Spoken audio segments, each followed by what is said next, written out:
सात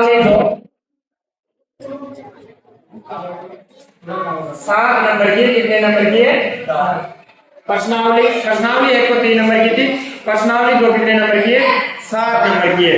7 नंबर में कैसे कैसे पूछना? एक प्रश्न तो आएगा आपका 1 नंबर का, कितने नंबर का? ठीक है। एक प्रश्न आएगा 2 नंबर का, कितने नंबर का? और एक प्रश्न आएगा 4 नंबर का। ठीक है। दो 7 नंबर की है, एक प्रश्न 1 नंबर का, एक प्रश्न 2 नंबर का, एक प्रश्न मेन प्रश्न है 4 नंबर का। इसको सीखे मतलब 4 नंबर का। ठीक है। अब कैसे कैसे प्रश्न आते हैं वो देखो। सबसे पहले अपन कहां से स्टार्ट करेंगे? 1 नंबर वाले। कहां से स्टार्ट करेंगे? 1 नंबर वाले समीकरण प्रश्न देखो। 1 नंबर वाले प्रश्न, 1 नंबर वाले प्रश्न पढ़ेंगे सबसे पहले। 1 नंबर वाले में देखो पहला क्वेश्चन है आपका, एक चर वाले रैखिक समीकरण में चर की घात होती है। क्या प्रश्न है? एक नाम में छुपा है रैखिक समीकरण। कौन सा समीकरण है? अब इसमें 4 ऑप्शन लिखने की जरूरत ही नहीं है, डायरेक्ट याद रखो आप। कैसे? रैखिक का मतलब होता है जिसमें घात 1 होती है, और बाकी कैसे नाम है? द्विघात का मतलब होता है घात कितनी होगी? 2 3 3 घात का मतलब क्या है? घात कितनी होगी? 3। तो और का तो नाम में पता लग रहा है ना। और इसमें रैखिक समीकरण में घात कितनी होती है? हमेशा 1। कितनी होती है? और एक चर वाला चर कितने होंगे इसमें? चर कितने होंगे? एक लिख रहा है ना, देख। एक चर वाला रैखिक समीकरण मतलब चर कितने? 1। और घात भी कितनी है? 1। तो अपन लिख लेते हैं कि रैखिक समीकरण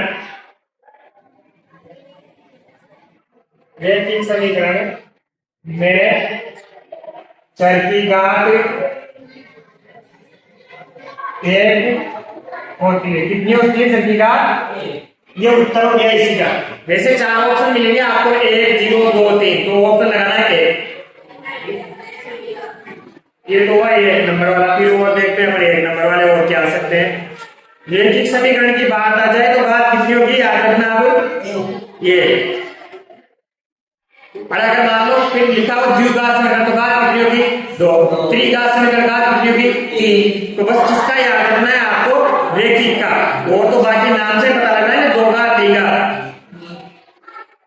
अब देखो ये ऐसा प्रश्न आ सकता है,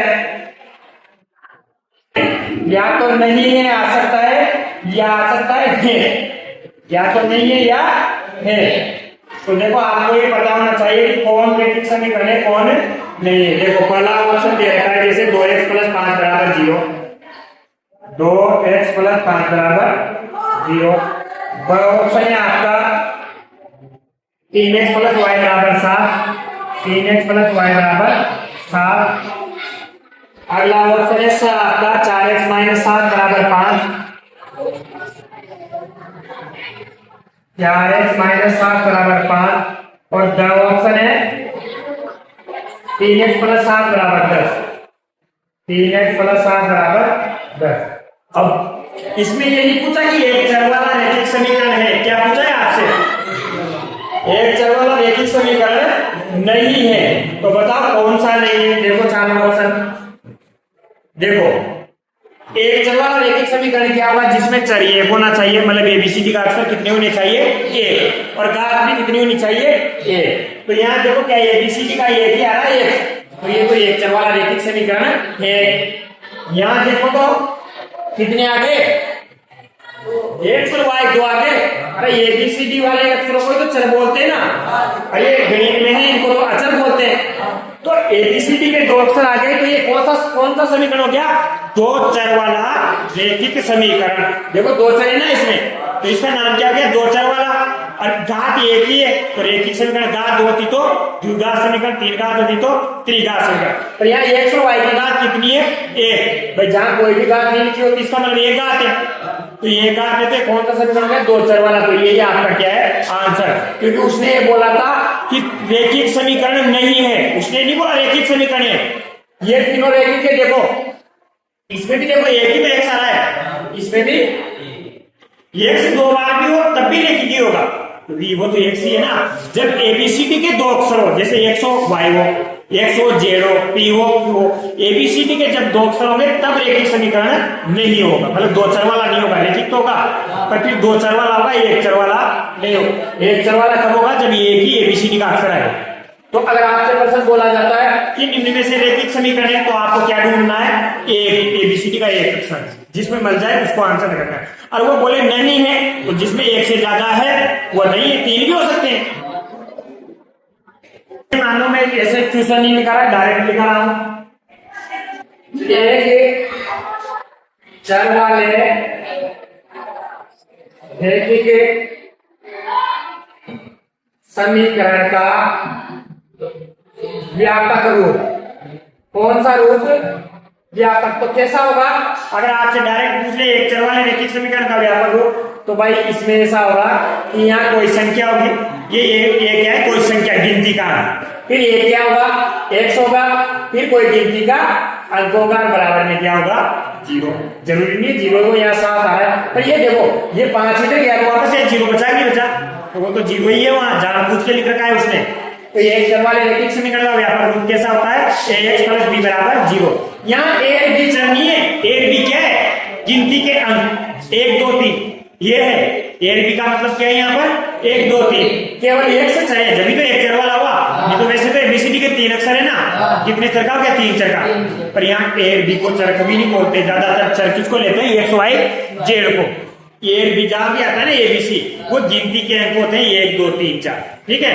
तो ऐसा व्यापक रूप होता है इसका। अगर डायरेक्ट पूछा जाए व्यापक रूप क्या होता है, तो बोल देना कि ये। तो देखो ये एक नंबर में ज्यादा से ज्यादा क्या आ सकता है कि रेखिक समीकरण की घात होती है एक, और क्या आ सकता है कि रेखिक समीकरण नहीं है, रेखिक समीकरण है। तो आप बता दो जिसमें एक बार एक्स आया हो वो रेखिक समीकरण है, जिसमें 2 बार मतलब 2 बार एक्स आए तो वो क्या होगा? रेखिक ही हो, एक चर वाला होगा। पर जिसमें 2 अक्षर आ जाए, या तो एक्स वाई आ जाए या एक्स जेड आ जाए, ठीक है। अगर या तीनों आ जाए एक्स वाई जेड, तो इतना सा के व्यापक रूप पढ़ लिया बस, इसके अलावा इसमें कोई क्वेश्चन नहीं आता, ठीक है। एक नंबर में सीधा है ना। अब 2 नंबर का देखो इसका सवाल। 2 नंबर में कैसा सवाल आता है? 2 नंबर में आता है इसमें 2 नंबर वाला पहला क्वेश्चन है 5x - 4 बराबर 3x - 6 हल कीजिए। ये 2 नंबर में आता है। ये कितने नंबर में आता है? ऐसा आता है जिसमें आपको हल करना होगा। हल करने का मतलब क्या है? हल करने का मतलब है क्या है? हल करने का मतलब, हल करने का मतलब है x का मान ज्ञात करना। जब समीकरण आएगी, ठीक है, जैसे पहले तो अवसर के प्रश्न आएंगे, तो पहला प्रश्न तो पार्ट 1 का, दूसरा प्रश्न पार्ट 2 का, फिर उसके बाद खंड ब स्टार्ट होगा जिसमें कितने नंबर के प्रश्न आएंगे? 2 नंबर के। तो पहला प्रश्न तो किसका होगा? पार्ट 1 का जो कल पढ़ाया, और दूसरा प्रश्न किसका होगा? इसी पार्ट का, ठीक है। क्रम से ही चलते हैं वहां भी, ठीक है। डायरेक्ट जैसे समीकरण आएंगे आपसे बोलेगा हल की समीकरण को हल कीजिए, और हल करने का मतलब होता है सीधा सा मतलब है कि x का मान ज्ञात कीजिए। तो कैसे ज्ञात करते हैं? सीधी सी मेथड है कि जहां जहां भी x दिख रहा है उनको एक तरफ लेके आ जाओ, और जहां जहां गणितों है उनको एक तरफ लेके आ जाओ, और जब भी जो इधर उधर आता है उसका चिन्ह क्या होता है? चेंज। चलो करते हैं। यहाँ 5x है, यहाँ कितना x है? 3x। अरे तो 5x के पास किसको लाना पड़ेगा? और 3x उधर किसका है? प्लस का, तो इधर आते किसका हो जाएगा? माइनस का। तो ये तो गया माइनस का बराबर। अब उधर देखो, उधर पहले से क्या है? माइनस का 6, माइनस का 6 तो पहले से था, और ये 4 भी तो उधर गया, तो ये 4 किसका हो गया? उधर जाते हैं प्लस का। ये लो, चलो ये दोनों कटेंगे क्योंकि बीच में किसका चिन्ह है? घटाओ। तो 5x में से 3x गया तो कितना बचा? 2x बराबर। ये 6 माइनस का है, 4 किसका है? और ये घटा हुआ, ये जोड़ का हो तो क्या होता है? घटेगा या घटेगा? घटेगा। तो घटेगा तो बताओ 6 में से 4 गया तो कितना बचा? 2x। पर 2 किसका बचेगा? माइनस का। इधर x नहीं है, ये x कहां से बचेगा? ठीक है, चलो अब x का मान निकालना है, तो x के पास कौन है भी? 2। तो इस 2 को भी क्या करना पड़ेगा? हटाना पड़ेगा। चलो 2 को हटाना है, x बराबर पहले से क्या है यहाँ पर? माइनस का। अरे ये 2 क्या हो रहा है x के साथ? गुणा, तो उधर जाते क्या होगा? जोड़ नहीं हो रहा, जोड़ हो रहा तो क्या बीच में जोड़ का चिन्ह होता, ये गुणा हो रहा है तो उधर जाते क्या होगा? अरे बताओ ना, 2 में 2 का भाग कितनी बार जाता है? पर किसका आएगा? माइनस का प्लस का, क्योंकि ये माइनस है ना, दोनों माइनस होते तो प्लस होता था, पर ये माइनस है तो आंसर किसका आएगा? और ये इसका क्या है उत्तर? ये कितना सीधा है 2 नंबर का सवाल। अब 4 नंबर का देखो, 4 नंबर का क्वेश्चन भी बहुत सीधा ही आएगा, कठिन नहीं है, थोड़ा सा बड़ा होगा क्वेश्चन, क्योंकि नंबर भी कितने हैं उसके यार, 4 है तो 4 के लायक होगा ना, तो दूसरा नंबर ये है। ये तो 2 नंबर की है, ऊपर की लाइन तो रैखिक समीकरण को हल कीजिए। अभी अभी किया था ना अपन, जैसे ही x का मान निकालेंगे तो 2 से वो एक प्रश्न आ रहा है, देखो वापस दोबारा एक जैसा ही है, पर इसमें 2 नंबर किसके हो गए? 4 नंबर का हुआ ना, तो थोड़ा बढ़ा दिया कि उत्तर की भी जांच करो, इसलिए थोड़ा बढ़ा। प्रश्न है आपका 3t - 2 बटा 4 - 2t प्लस 3 बटा 3 बराबर 2 बटा 3 माइनस 3। ये बहुत, इससे ज्यादा कठिन नहीं आएगा, इसमें ज्यादातर चांस है 4 नंबर में भिन्न वाला सवाल आएगा। कैसा आएगा? तो सबसे पहले क्या लोगे? क्या लोगे? सबसे पहले क्या, अरे या फिर ये एक चीज और कर सकते हैं अपन कि टी वाले एक तरफ, बिना टी वाले, पर आप तो डायरेक्ट लसा ही ले लो, सबसे बढ़िया काम है, क्या ले लो? लसा ले लो। चलो लसा देखो, तो इधर लसा क्या आ रहा है देखो, यहाँ है नीचे 4 और 3, तो बताओ 4 और 3 के बारे में कौन आता है? 4 दिया 12 आता है, क्या आता? अब देखो, अब आगे में लिखना, थोड़ी देर समझो इसको। 4 का 12 बोला, कितनी बार में 12 आता है? 3 बार। 3 को किससे गुणा करेंगे? जो ऊपर लिख रहा है, ऊपर क्या लिख रहा है? 3t माइनस, जिसकी बात हो रही है उसके ऊपर देखना है, 3t माइनस, तो 3t माइनस 2 से क्या करेंगे? फिर किसका चाहिए? घटाओ का। बताओ 3 का भाग 12 में कितनी बार गया? 4 बार। और 4 को किससे गुणा करेंगे? 2t प्लस 3, सेम है ना, वैसा का वैसा है, फिर बराबर का चिन्ह। अरे इधर लसक कितना आ रहा है? इधर देखो लसक, अरे इसके बटा में क्या है? 3, और इसके बटा में कुछ नहीं, और जिसके बटा में कुछ नहीं होता क्या होता है? 1। तो 1 के बाद 1 का बार तो सभी में जाता है, उसकी तो टेंशन लेनी नहीं है, मतलब अगर अकेले लिखेंगे तो वो का वही लसक आ जाएगा। और 3 का बार 3 में कितनी बार जाएगा? 1 बार। और 1 को किससे गुणा करेंगे? 2 से माइनस, यहाँ 1 था तो जब भी 1 होगा 1 का बार उतनी ही बार जाएगा जितनी ये संख्या है, मतलब डायरेक्ट जो लसक लिया उससे क्या कर दो, मतलब 3 से कौन गुणा होगा? 3, जिसके बटा में कुछ भी नहीं हो ना, तो आप डायरेक्ट गुणा कर दो। अब आ गया, हल करो इसको, गुणा करो। 3 को 3 से गुणा करेंगे तो क्या आएगा? 3 को 3 से गुणा किया तो 9t, क्या गया? 3 को 2 से गुणा किया तो 3 दूआ 6, पर 6 किसका आएगा? प्लस का माइनस का, क्योंकि 2 तो माइनस का है, 3 किसका है? प्लस का, तो किसका आएगा? माइनस का। इसके बटा में माइनस, फिर किसका चाहिए? माइनस। 4 को 2 से गुणा किया तो क्या है? 8t, ये 8t आ गया। फिर 4 को 3 से गुणा किया तो 12, पर प्लस का माइनस का, क्योंकि 4 तो माइनस का है, 3 किसका है? प्लस का, तो ये प्लस 1 माइनस है तो किसका आएगा? माइनस का 12 बटा 12 के चल रहा है नीचे बराबर। अरे इधर भी कर लो गुणा, 2 1 का, और 3 को 3 से गुणा किया तो 3t बटा 3। अब आगे कैसे करेंगे वो देखो। अरे घटा लो, t को t में से घटा लो, तो ये 9t तो माइनस प्लस का है, 8t किसका है? माइनस का, तो 9t में से 8t गया तो कितना बचा? 1t, और ये 1t तो ये लिख दिया मैंने। अरे ये 12 तो माइनस का है, 6 भी किसका है? माइनस। भाई गणित वाले गणित में से टी वाले t में से जुड़ेंगे घटेंगे, तो ये दोनों माइनस है तो जुड़ेंगे, तो 12 में से जोड़ा तो कितना आया? 18, पर किसका आएगा? माइनस का बराबर, इधर क्या रहा है? 2 माइनस 3t बटा 3। अब मैंने आपसे क्या बोला था कि जब भी नीचे बटा में आ जाए तो भाई इंकोटा निकले, इधर उधर भेज दो। चलो इस 12 को इधर भेज दे। 12 किसका है यहाँ पर? 12 का, तो बताओ इधर आते किसका हो जाएगा? किसका हो जाएगा? क्या गुणा बात जा रहा है क्या 3 का? कितनी बार? 4। और 4 से गुणा भी तो करना है इसको, क्योंकि गुणा का हुआ था ना। तो t माइनस 18, 4 से गुणा करो तो 4 दूआ 8 और 4 दिया 12t। अब क्या करेंगे, टी को एक तरफ, चलो इस टी को इधर लेके आएंगे, किसका हो जाएगा? प्लस का 12t, और यहाँ पर से क्या है 8, और ये 18 ये भी इधर आया तो किसका हो गया? प्लस का, और माइनस का था तो किसका हो गया? अब 12 में 1 जोड़ा तो कितना हुआ? 13t, और 18 में 8 जोड़ा तो। अब किसका मान चाहिए? टी का। तो टी का मान कैसे आता है? इस 13 को हटाना है, ये 13 इधर आएगा तो किसका हो जाएगा? उधर गुणा का है ना 13 टी के साथ, इधर किसका हो जाएगा? 13 का मान कितनी बार गया? 2 बार। तो बताओ टी का मान कितना गया? 2। कैसे किया?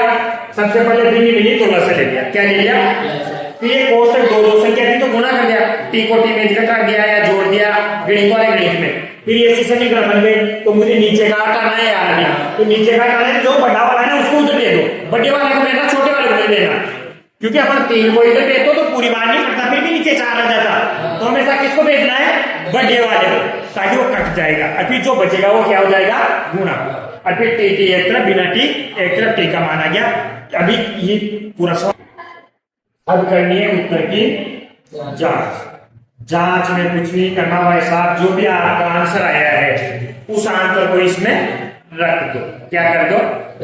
जो आंसर है, 2 साइड है इसमें, एक तो उल्टे हाथ की तरफ, एक सीधे हाथ की तरफ। उल्टे हाथ को इंग्लिश में क्या बोलते हैं? Left hand. सीधे हाथ को इंग्लिश में क्या बोलते हैं? Right hand. तो आपको ये लिखना है यहाँ लेफ्ट हैंड साइड। एल का मतलब लेफ्ट, एच का मतलब हैंड, और एस का मतलब साइड। मतलब कि लेफ्ट का मतलब उल्टे हाथ की तरफ का, साइड का मतलब होता है तरफ का, तो उल्टे हाथ की तरफ का। बताओ उल्टे हाथ की तरफ क्या लिख रहा है? इस बराबर के इधर देखो, 2 चीज हर बार हर सवाल में क्या होगा? बीच में बराबर होगा। तो आपको कुछ नहीं करना, एक बार बराबर के इधर का लेना है, एक बार बराबर के इधर का लेना है, और उसमें क्या लिखना है? जो टी का आंसर आया था, टी का मान कितना आया था? 2। तो टी की जगह क्या लिखेंगे? 2। टी की जगह क्या लिखेंगे? 2। तो लिखो टी क्या होना है? यहाँ गुणा हो रहा है ना, और टी का मान कितना है? 2। टी की जगह कितना लेना है? 2 माइनस 2 बटा 4, फिर माइनस ये भी तो बराबर के इधर है 2, टी की जगह कितना लिखना है? 2। बस 3 बटा 3। हल करो ना इसको, 3 दूआ 6 माइनस 2 बटा 4 माइनस 2 दूआ 4 प्लस 3 बटा 3, ये है ना। इसको हल करते हैं, 4 में से 2 गया तो कितना बचा है? 6 में से 2 गया तो 4 बटा 4 माइनस इधर क्या है? 4 और 3 7 बटा 3। पर ये तो दोनों बटा में है, तो क्या लेना पड़ेगा? क्या लेना पड़ेगा? चलो लसर लेते हैं। लसर कितना आ रहा है? ऐसा करो ना, अरे 4 में से 4 तो बताओ क्या बचा? 1 माइनस 7 बटा, अब लसर कितना आ रहा है? 3। अरे दोनों फिट नहीं हो, एक भी हो, तब भी लसर लेना है। कितना आ रहा है लसर? 3। और इधर तो ये 3 डायरेक्ट गुणा जाएगा, क्योंकि इसके नीचे कुछ भी नहीं है ना, तो 3 का और माइनस इधर क्या आएगा? 7 का 7, क्योंकि 3 का बाद 3 में कितनी बार जाता है? बताओ कितना है? 7। घटा हुआ नहीं तो घटेगा, तो 7 में से 3 गया तो कितना बचा? और 4 किसका बचेगा? तो ये तो क्या गया आपके पास? कौन सी साइड है? लेफ्ट हैंड साइड का मान कितना है? माइनस का 4 बटा। चलो दूसरी साइड भी चेक कर लो। दूसरी साइड क्या है? RHS, right hand side. चलो देखते हैं, 2 बटा 3 माइनस टी की जगह कितना रखना है? 2। टी का मान 2 आया था ना, बताओ लसा कितना आएगा? 3। अरे जहां अकेले भी 9 वहां तो ऐसा ही लसा लेना है ना, और 3 का बाद 3 में एक बार तो 2 का 2, और ये 3 किससे गुना हो जाएगा? 2 से, क्योंकि वहां नीचे 1 है ना, तो 3 दूआ 6, 6 में से 2 गया तो कितना आ रहा है? क्या बराबर आ गया? बस ये बराबरी है। ये तो उत्तर की जांच है कि दोनों कैसे आने चाहिए। तो अपन लिख देंगे यहाँ LHS बराबर RHS, अतः T बराबर क्या है? 2। सही है, T बराबर 2 आपने जो निकाला था वो कैसा है? अगर ये बराबर आता तो क्या था आपका उत्तर? गलत, फिर आपको दोबारा करना पड़ता। और ये सही है अपना उत्तर। ये बराबर आ जाएगी, दोनों साइड कैसे आ जाएगी? बराबर। अब ऐसा ही एक सवाल और करेंगे, अगर कैसा आ जाए 4 नंबर में भी बटा नहीं आए तो समझ लेना बचाए, बटा आता है तो थोड़ी सी तकलीफ होती है प्लस लेने में, और जिसमें बटा नहीं आता, देखो ये सवाल के प्रश्न है, आपने को क्या करना है? प्लेसमेंट करना है, मतलब जो भी एबीसीडी का अक्षर क्या है इसमें टी का मान ज्ञात करना है, फिर क्या करना है? उत्तर की जांच। क्या करनी है? उत्तर की जांच। तो सबसे पहले तो प्रश्न लिख लेना है। अब क्या करेंगे इसमें? क्या करेंगे? इस 3 अंदर गुणा हुआ है ना, गोष्ठ के ना, तो अंदर गुणा होगा, 3 को 3 से गुणा किया तो क्या आया? 3 और 3 को 3 से गुणा किया तो माइनस का माइनस आ गया, फिर बराबर का चिन्ह। 5 अंदर गुणा होगा तो 5 को 2 से गुणा किया तो क्या आया? 10 टी, और 5 1 से गुणा हुआ तो, और इसके बाद तो क्या करना है? टी एक तरफ, बिना टी के एक तरफ। चलो आ जाओ एक तरफ सबको। यहाँ क्या था? 3 टी, और ये 10 टी को इधर लाए हुए, किसका होगा? माइनस का 10 क्या है? उधर प्लस का है ना, और उधर पहले से क्या है? 5, अरे 9 उधर गया, देखिए किसका हो गया? चलो घटाओ, ये एक प्लस का एक माइनस का है तो क्या होगा? घटेगा, घटेगा तो क्या आएगा? अगर 10 में से 3 गया तो 7, और 7 किसका आएगा? साइन का आएगा, माइनस का, क्योंकि 10 बटा है ना, और उधर जोड़ो तो 5 और 9 14। चलो मुझे तो किसका मान चाहिए? टी का। किसका मान चाहिए? चलो यहाँ 14 है, ये 7 हटाना है, 7 माइनस का नहीं है, 7 किसका है? गुणा का। ये 7, ये माइनस तो दोनों का है, 7 का भी है, टी का भी है, ये दोनों का है, पर टी के साथ साथ क्या हो रहा है? गुणा। अगर अंग्रेजी वाले गणित वाले के बीच में कोई चिन्ह नहीं है तो वो हमेशा गुणा होता है, ये बीच में थोड़ी है, ये तो आगे है, तो ये 7 माइनस का 7 कहाँ जाएगा? नीचे, और 7 का भाग 14 में जोड़े कितना आया? 7 दुआ 14, और माइनस आएगा क्योंकि माइनस का एक किसका है? तो टी का मान कितना आ गया? देखो पहले कितना बटा हुआ था टी का मान, और कितना सीधा हुआ, तो अगर बटा वाला नहीं आता है तो और सीधा है, ये समझना। अरे बटा वाला आ जाता है तो सवाल थोड़ा सा पेज बढ़ने के लायक हो जाए। अब क्या करनी है अपने को? उत्तर की जांच करते हैं। चलो जांच में मैंने क्या बताया था कि एक बार तो क्या ले लो? LHS। चलो LHS में क्या लिखा हुआ है? 3 टी माइनस 3, ये भी लिखा हुआ है ना, और टी की जगह कितना रखना है ना? माइनस का 2, जो उत्तर आया वो टी की जगह कितना रखना है? माइनस का 2। और ये दोनों माइनस है तो बताओ क्या होगा? जुड़ेगा घटेगा? जुड़ेगा। बताओ क्या होगा? 3 2 25 का हो गया, और कोष्टक के बाहर वाली संख्या अंदर से क्या होती है? गुणा। तो 3 को 2 से 5 से गुणा किया कितना है? माइनस का 15। ये तो क्या गया आपके पास? LHS। अब अपने को क्या निकालना है? RHS। और RHS कितना है अपने पास? 5 2 टी प्लस का 1, और बराबर का एक तरफ उधर ले लो, एक तरफ दोनों लेने हैं बस। सीधी टी की जगह कितना रखना है? माइनस का 2। चलो माइनस का 2 गुणा करो, 2 को 2 से गुणा किया तो माइनस का प्लस का 1 प्लस का 1 माइनस का तो घटेगा, और 4 में से 1 गया तो कितना बचा? माइनस का 3, और 5 किया, क्या दोनों बराबर है? LHS बराबर है किसके? RHS के। अतः उत्तर क्या होगा? टी बराबर माइनस का 2। ये सही है आपका उत्तर जो निकाला।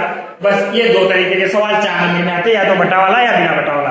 बटा वाला आता है तो पहले लसन लेना बस, फिर वो भी ऐसा ही बढ़ जाता है, लसन लेने के बाद वो भी ऐसा ही बढ़ जाता है, फिर टी का मान निकालना। और उत्तर की जांच में तो बहुत आसान है, उसको उसमें रख दो, उत्तर की जांच हो जाएगी। ये तुम्हारे प्रश्नावली 2 कल